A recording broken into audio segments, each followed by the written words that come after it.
Hello friends, आज का topic है अनक्लेम्ड अमाउंट। जी हाँ दोस्तों, अनक्लेम्ड अमाउंट वो फंड्स जो बैंक अकाउंट में पड़े हुए हैं 10 साल से एज एन आइडल, जिसको किसी ने क्लेम ना किया हो।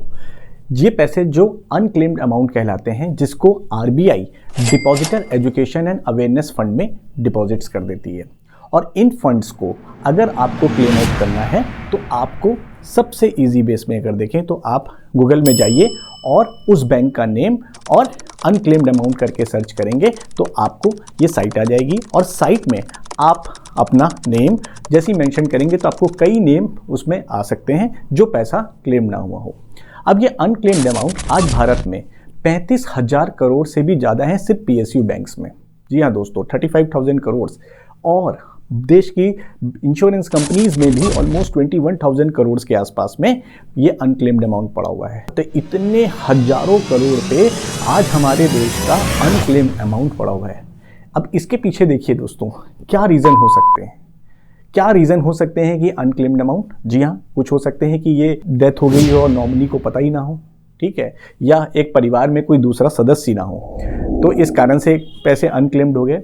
लेकिन देखा यह गया है कि आज की इस दुनिया में अनक्लेम्ड अमाउंट में महिलाओं का जो रुचि है वो वित्तीय क्षेत्रों में बहुत ही कम होने के कारण भी ये अनक्लेम्ड अमाउंट है। क्योंकि जनरली फंड जो होते हैं वो फाइनेंसेस, जितने भी इन्वेस्टमेंट्स या जो भी सेविंग्स होती हैं वो मेल पर्सन ज़्यादा रुचि रखते हैं, जिसमें महिलाएं बहुत ही कम परसेंटेज में इसके प्रति जागरूक हैं। महिलाएं जो कि आज हर क्षेत्र में आगे, हर महिला हर क्षेत्रों में आज की डेट में आ गए। लेकिन ये जो वित्तीय क्षेत्र में चूंकि उनकी रुचि कम होने के कारण से ये भी एक बहुत बड़ा चीज़ है कि अनक्लेम्ड अमाउंट बढ़े हैं। क्योंकि हमारे देश की महिलाओं को ये पता ही नहीं है कि उनके हस्बैंड्स ने कहाँ इन्वेस्टमेंट्स की हैं या कहाँ सेविंग्स की हैं। सेकेंड वन, हमारे जो सेविंग्स या इन्वेस्टमेंट्स होते हैं, देखा यह गया है कि उसको प्रॉपर वे में एक फोल्डर में अच्छे से घर में रखा नहीं गया है, यानी चीज़ें बिखरी हुई हैं।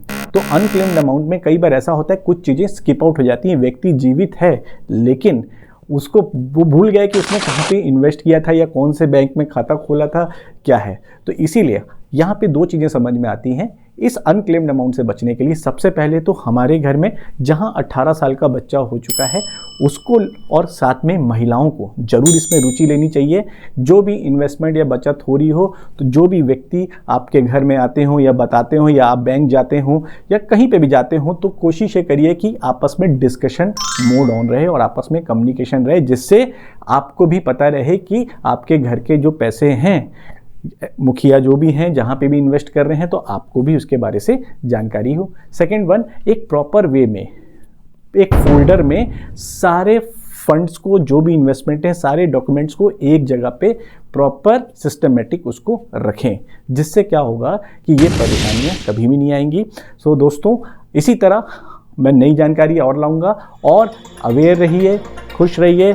और चैनल को अभी तक अगर आपने लाइक और सब्सक्राइब नहीं किया है तो जरूर करिए, साथ ही साथ बेल आइकन में जरूर क्लिक करिए। Thank you so much, bye bye.